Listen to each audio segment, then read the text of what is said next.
There I was, standing in the most expensive boutique in town, holding a stunning red dress that cost more than most people's monthly rent. My wife had been dropping hints about this particular dress for weeks, and I figured, why not? She deserved something special. 10 years of marriage, and I wanted to surprise her with something that would make her eyes light up the way they used to. The sales associate was wrapping it up when I heard that familiar voice behind me. My wife's best friend since college, the one who always seemed to appear at the most inconvenient moments. She approached with that fake smile she always wore, but something was different today. There was a malicious glint in her eyes that I'd never noticed before.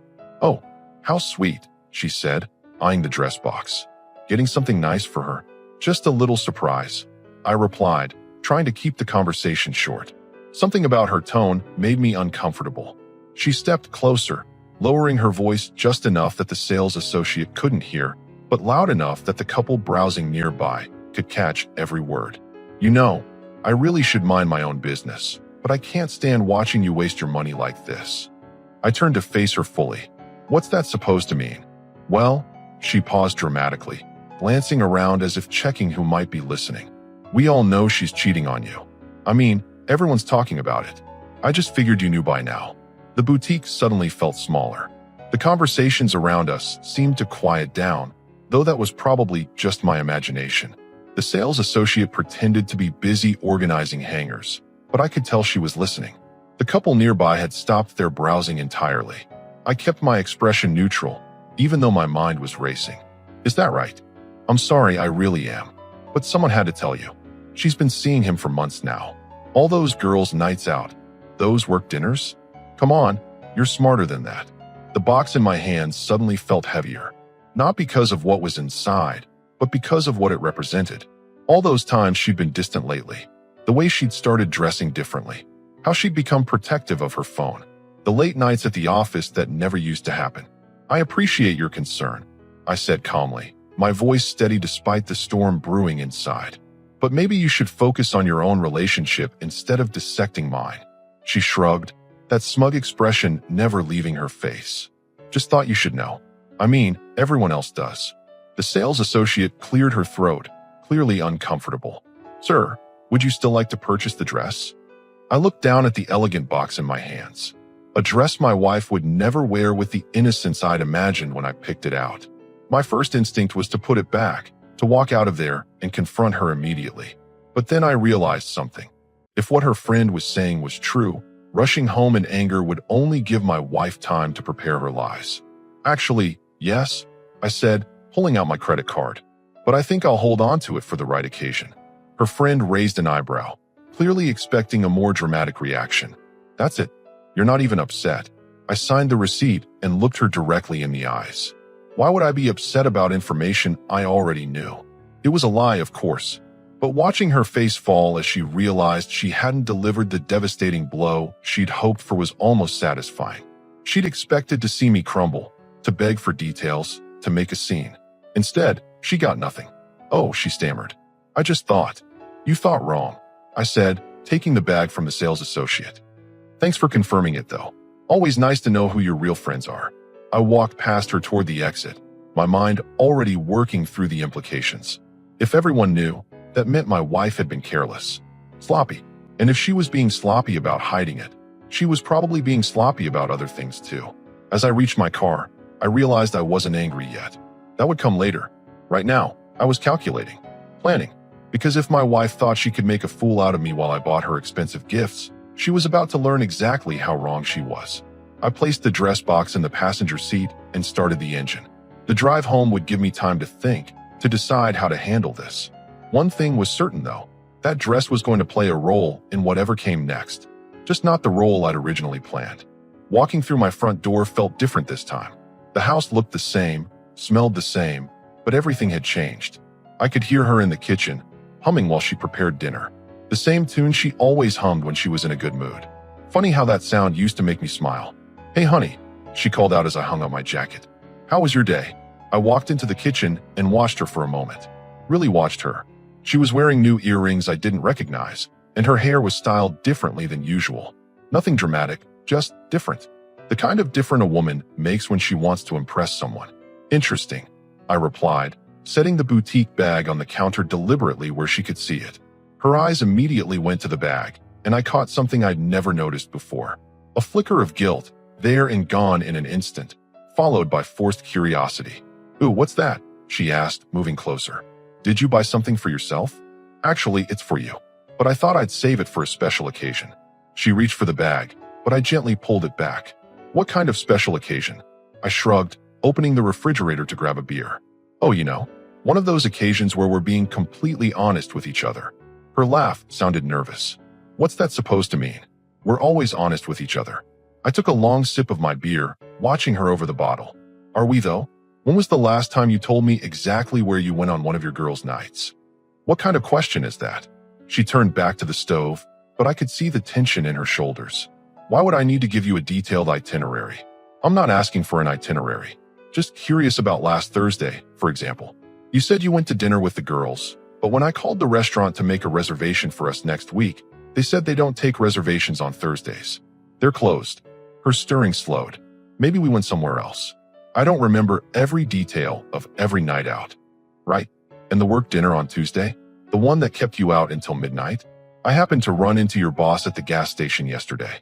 He mentioned how much he enjoyed the company retreat last month, but didn't mention any recent work dinners." She set down the spoon and turned to face me. "Are you keeping tabs on me now? That's pretty controlling behavior." There it was. The deflection. Turn the conversation around. Make me the bad guy for asking questions. Classic move. "Not keeping tabs," I said calmly. "Just paying attention. Amazing what you notice when you actually listen." "Listen to what exactly?" I walked closer, leaning against the counter. "To how you answer your phone now. How you angle it away from me when you text. How you've suddenly become interested in working late when you used to complain about staying past 5. Her face was flushing now. "So what? I'm not allowed to have a life outside this house. I'm not allowed to have friends or work commitments without running them by you first." "That's not what I said. That's exactly what you're implying." I stayed calm, which seemed to irritate her more. "I'm not implying anything. I'm observing. Like how you've been getting dressed up for grocery store runs. Or how you started going to that new gym across town instead of the one 2 blocks away. Or how your phone is suddenly password protected when it never was before." She opened her mouth to respond, then closed it. Opened it again. "I have a right to privacy." "Absolutely. Just like I have a right to wonder why you suddenly need it."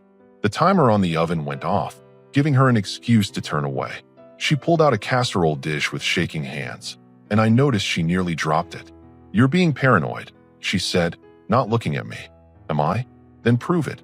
"Prove what?" "Show me your phone." The silence stretched between us. She set the casserole down and finally turned around, her expression a mixture of indignation and something else. "Fear, maybe. That's ridiculous. I shouldn't have to prove anything to you." "You're right. You shouldn't.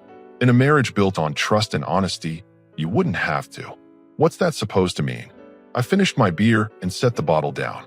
"It means exactly what it sounds like. If you have nothing to hide, then there's nothing to worry about. I'm not going to stand here and be interrogated in my own home." "Your home?" I raised an eyebrow. Interesting choice of words. She realized her mistake immediately. "Our home.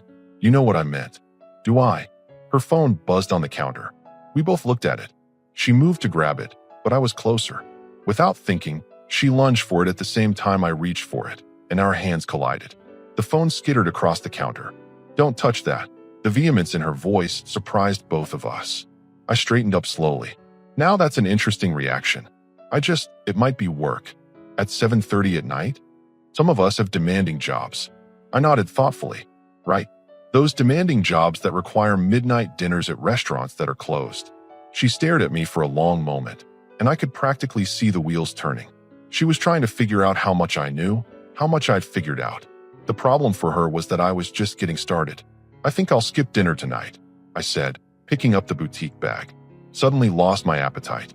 As I walked toward the stairs, I heard her call after me. "Where are you going with that?" I stopped and looked back. "Somewhere safe.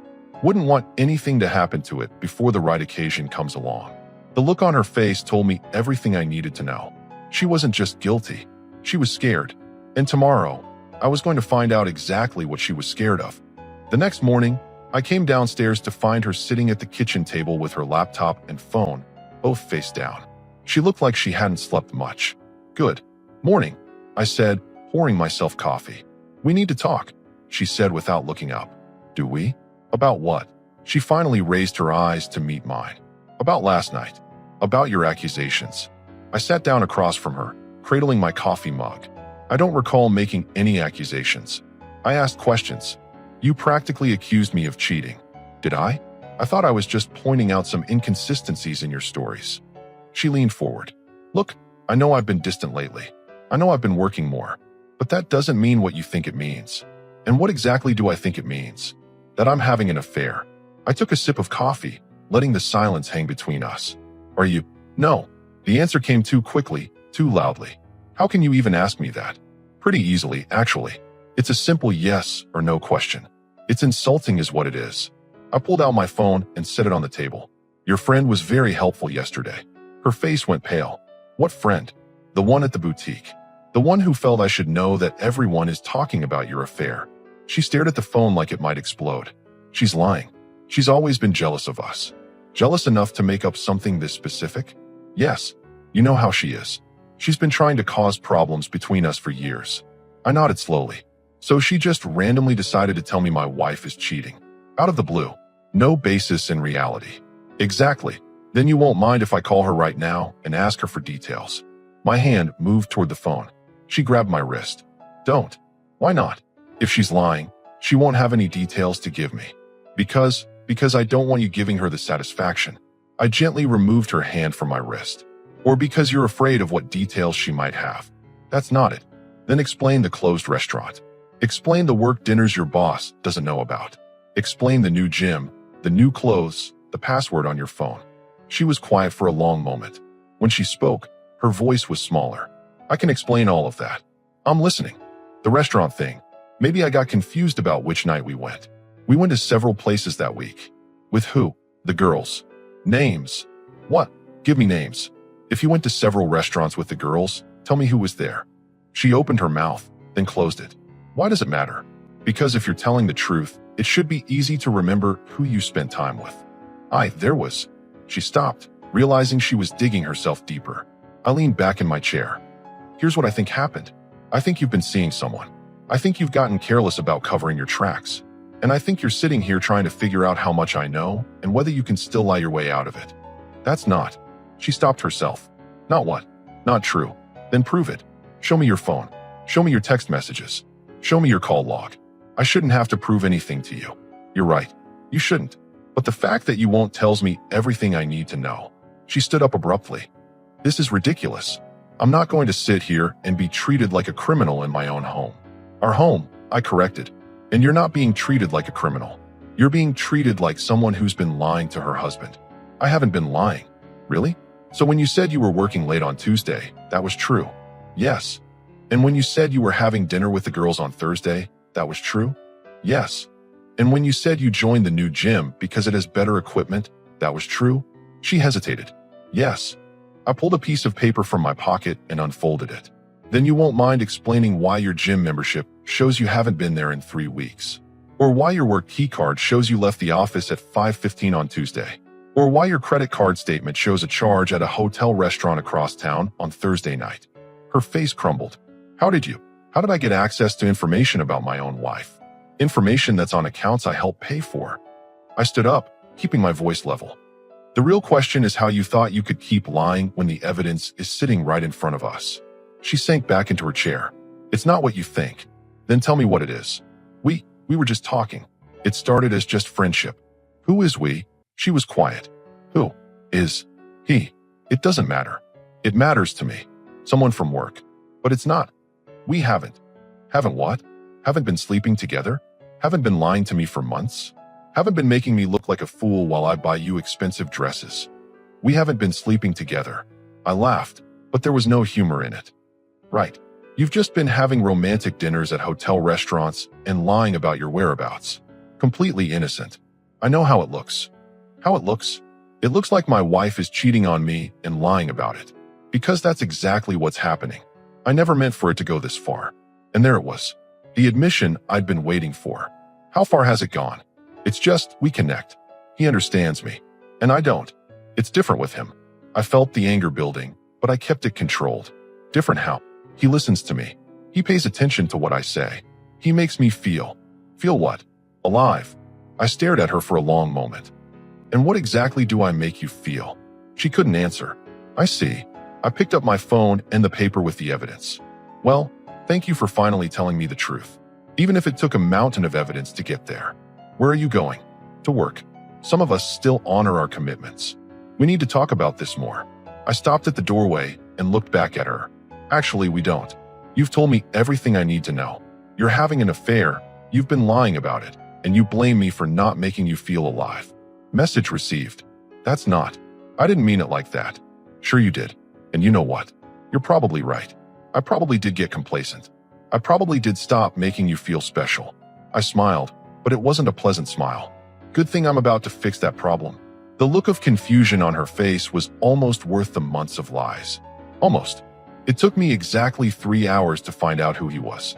Amazing what you can accomplish when you stop trusting and start investigating. The hotel restaurant charge on her credit card was the key. One phone call to a buddy who works there, and I had the reservation details. Table for two, booked under a name I recognized immediately. My brother-in-law, her sister's husband, the guy who came to our barbecues, who borrowed my tools, who I'd helped move into his new house last year, who sat at our Thanksgiving table and carved the turkey while making jokes about family loyalty.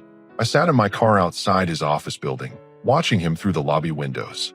He was checking his phone constantly, probably texting her, probably coordinating their next lie about where they'd be and when. The pieces started falling into place. All those family gatherings where they'd seemed a little too friendly. How my wife always volunteered to help with their relationship problems. How he'd started showing up to things without his wife, claiming she was sick or busy. How my wife had suddenly become very interested in helping them work through their issues. I waited until he came out for lunch. He walked right past my car without noticing me, heading toward the sandwich shop on the corner. I followed at a distance, then approached just as he was ordering.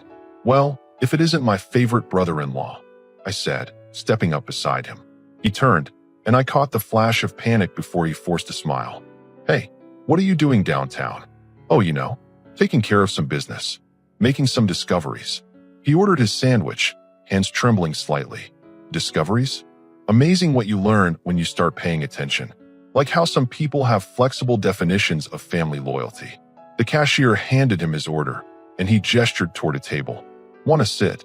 Absolutely. We have so much to catch up on. We sat across from each other, and I watched him unwrap his sandwich with unsteady fingers. He couldn't meet my eyes. So, I said casually, how are things with your wife? They're fine. Good. Better, actually. That's interesting.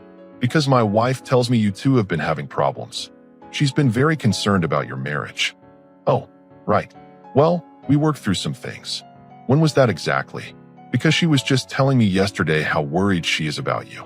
How much time she's been spending trying to help you figure things out. He took a bite of his sandwich, buying time. I appreciate her concern. I'll bet you do. Tell me. When you two get together to discuss your marital problems, where do you usually meet? What do you mean? Well, she's been going out a lot lately to help you. I'm just curious where these counseling sessions take place. Different places. Coffee shops, mostly. Coffee shops. Right. I pulled out my phone and showed him the credit card statement. Like this coffee shop? The one that serves dinner until midnight and has hotel rooms upstairs. All the color drained from his face. Here's what I find fascinating. I continued, keeping my voice conversational. You're supposed to be helping each other save your marriages, but somehow you both ended up risking them instead. That's some impressive problem solving. Look, I can explain. Can you? I'd love to hear this explanation. Start with how helping your wife understand you better somehow required lying to both of our spouses. It's not what you think. Really? Because I think my wife has been sleeping with her sister's husband.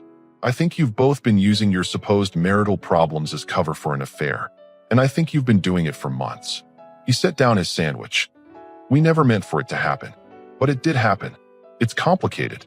No, it's really not. You're attracted to each other, you acted on it, and you've been lying about it ever since.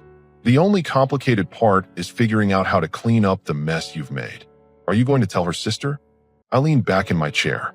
That's an interesting question. Are you going to tell her yourself? I don't know. Let me help you with that decision. You're going to tell her. Today. Because if you don't, I will. You can't. Watch me. In fact, let's call her right now. I started dialing. Wait. He grabbed my wrist. Please, don't do this over the phone. Then how do you suggest we handle it? Let me talk to her in person. Tonight. I'll tell her everything. I studied his face. Everything. Yes. Including how long it's been going on. Yes. And how you've been using me to provide alibis? He looked confused. All those times you told your wife you were helping me with projects? While you were actually with my wife. Yeah, I figured that out too. His shoulders sagged. How did you? Because I'm not stupid. Naive, maybe. Trusting, definitely. But not stupid.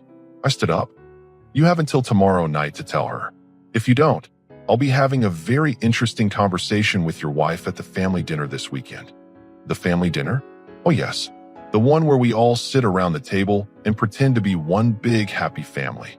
Should be particularly memorable this time. I started to walk away, then turned back. One more thing.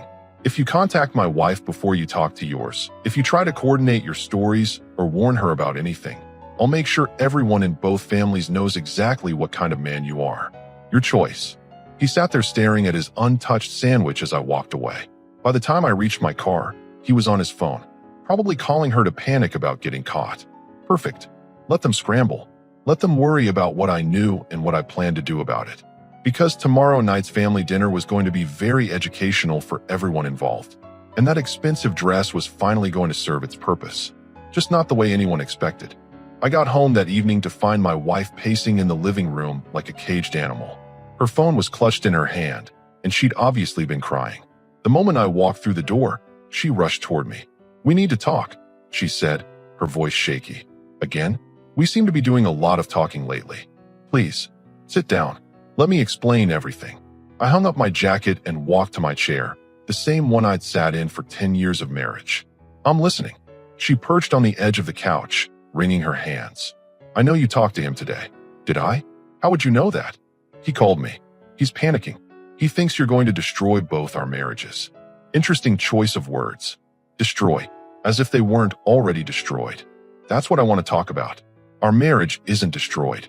It can be fixed. I leaned back, studying her. Can it? Yes. What happened with him? It was a mistake. A huge mistake. But it's over now. When did it end? Today. After he called me. We both agreed it was wrong, and we're ending it. So it ended today because you got caught. Not because it was wrong. No, that's not. We knew it was wrong. We just didn't know how to stop. Right? You were trapped in a pattern of lying and sneaking around. Completely helpless. She moved to the chair across from me, leaning forward earnestly. I know how it sounds, but I'm telling you the truth now. It's over. We can move past this. Move past it how? Counseling. Therapy. Whatever it takes. I'll do anything to save our marriage. I nodded thoughtfully. Anything? Yes. Absolutely anything. Show me your phone. She hesitated for just a moment, then handed it over. I scrolled through her recent messages. Lots of deleted conversations, but I could see the timestamps. Messages sent and received right up until this afternoon. You deleted everything, I observed. I wanted to start fresh. How convenient. I handed the phone back. What about the family dinner this weekend? What about it? Are we still going? I don't know. Maybe we should skip it this time. Give things time to settle down. Or maybe we should go. Face the family together. Show them we're working through our problems. Do you think that's wise? Why wouldn't it be? Unless you're worried about something. She bit her lip. He's going to tell his wife tonight. Good. Honesty is always the best policy. What if she doesn't take it well? What if she doesn't? That's between them, isn't it? But the family dinner will be interesting, I'm sure. She stood up and started pacing again. Maybe we should tell them ourselves. Control the narrative. What narrative would that be? That we hit a rough patch, but we're working through it. A rough patch. Is that what we're calling adultery now? It wasn't adultery. We never what? Never kissed? Never touched? Never spent intimate evenings together in hotel restaurants. It wasn't like that. I stood up and walked to the window. You know what's funny? I almost believe you. I think you actually convinced yourself that what you were doing wasn't really cheating. As long as you didn't cross some arbitrary line you drew in your head, it was just friendship. It was friendship. That got complicated. Complicated enough that you lied to me for months. I didn't want to hurt you. I turned to face her. So you decided to humiliate me instead. That was never my intention. But that's what happened. While I was buying you expensive gifts and planning romantic surprises, you were sneaking around with my brother-in-law. Do you have any idea how that makes me look? No one knows. Everyone knows. Your friend made that very clear yesterday. She sank onto the couch. What do you want me to do? I can't change what happened. No, you can't. But you can face the consequences. What consequences? I walked to the closet and pulled out a suitcase. Well, for starters, you can explain to your family why your marriage fell apart. What are you doing? Packing. I'm going to stay at a hotel for a few days. Give us both some space to think. You don't have to do that. I'll stay somewhere else. No, I think it's better this way. You stay here and think about what you really want. And I'll think about whether I want to be married to someone who finds it so easy to lie to me. I don't find it easy. It's been killing me. But not enough to stop. She didn't have an answer for that. I continued packing, choosing items carefully. She watched from the doorway, tears streaming down her face. What about the family dinner? What about it? Are you still planning to go? Wouldn't miss it. It's going to be very enlightening. Please don't make a scene. I stopped packing and looked at her. Make a scene? Me? I'm not the one who's been conducting a secret relationship with a family member. I just meant. I know what you meant. You want me to protect you from the consequences of your choices. Help you maintain the illusion that everything's fine. I want us to handle this privately. It stopped being private when you involved him. And it definitely stopped being private when everyone started talking about it. I zipped up the suitcase and headed for the door. Where are you going? I told you. Hotel. I'll be back Sunday after the family dinner. Why Sunday? Because by then, everyone will know the truth. And we'll see how you handle that. I walked toward the door, then stopped. Oh, one more thing. That dress I bought you, the expensive one, you might want to think about when you'd like to wear it. What do you mean? I mean it's going to be perfect for a very special occasion. I'm just not sure you're going to like what we're celebrating. The look on her face told me she was starting to understand that I wasn't just leaving temporarily. I was planning something that would change everything. And she was absolutely right. Sunday evening arrived, and I walked into that family dinner carrying 2 gift bags. The tension in the room was thick enough to cut with a knife. My sister-in-law sat at one end of the table, her eyes red from crying. Her husband sat as far away from her as possible, staring at his plate. My wife kept glancing between them nervously. Well, I announced, taking my usual seat, this is cozy. My wife shot me a warning look. Maybe we should just have a quiet dinner. Quiet. On such a momentous occasion, I smiled broadly. I brought gifts. I placed the first bag in front of my sister-in-law. For you, because you deserve to know the truth about the people closest to you. She opened it slowly and pulled out a folder containing printed screenshots of hotel charges, text message timestamps, and restaurant receipts. All the evidence I'd gathered over the past few days. What is this? She whispered. Proof that your husband has been having an affair with my wife for the past 4 months. The silence was deafening. My brother-in-law started to speak, but I held up a hand. Your turn comes later. I placed the second bag in front of my wife. And for you, my dear, devoted wife. Her hands trembled as she opened it. Inside was the expensive red dress, along with an envelope. Go ahead, I encouraged. Read it out loud. She pulled out the papers with shaking hands. It's a plane ticket. One way, I clarified helpfully, to wherever you want to start your new life. Because you're right, you do deserve to feel alive. Just not in my house. You can't be serious. Dead serious. I've also included divorce papers, already filed. And before you ask, yes, I have copies of everything in that folder. Adultery makes divorce proceedings much simpler. My brother-in-law finally found his voice. You don't understand. I understand perfectly. You both thought you could have your cake and eat it too. Well, congratulations. You can have each other. Just not while destroying 2 families in the process. My wife was crying now. We can work this out. We don't have to do this publicly. Publicly, I looked around the table. This is family. They deserve to know who they're really dealing with. I stood up, straightening my jacket. The divorce will be final in 90 days. The house is mine, as are most of the assets, thanks to the prenup you forgot about. Your ticket is for Tuesday morning. Where am I supposed to go? That's not my problem anymore. Maybe your boyfriend can help you figure it out. Oh wait, he's going to be dealing with his own divorce. I walked toward the door, then turned back one last time. You know what the funny thing is? I really was going to buy you that dress to make you feel special, to show you how much I loved you. Instead, I'm giving it to you as a going-away present. My sister-in-law spoke for the first time. How long have you known? About a week. But looking back, I should have seen it months ago. Amazing how blind love can make you. I headed for the door, leaving behind the chaos I'd orchestrated. Outside, I took a deep breath of fresh air. For the first time in months, I felt like I could breathe freely. My phone buzzed. A text from my wife. Please come back. We can fix this. I deleted it without responding. Some things couldn't be fixed, but they could be ended with dignity. The expensive dress would remind her of the choice she made, and the plane ticket would give her the freedom she claimed she wanted. Sometimes the best gift you can give someone is exactly what they asked for.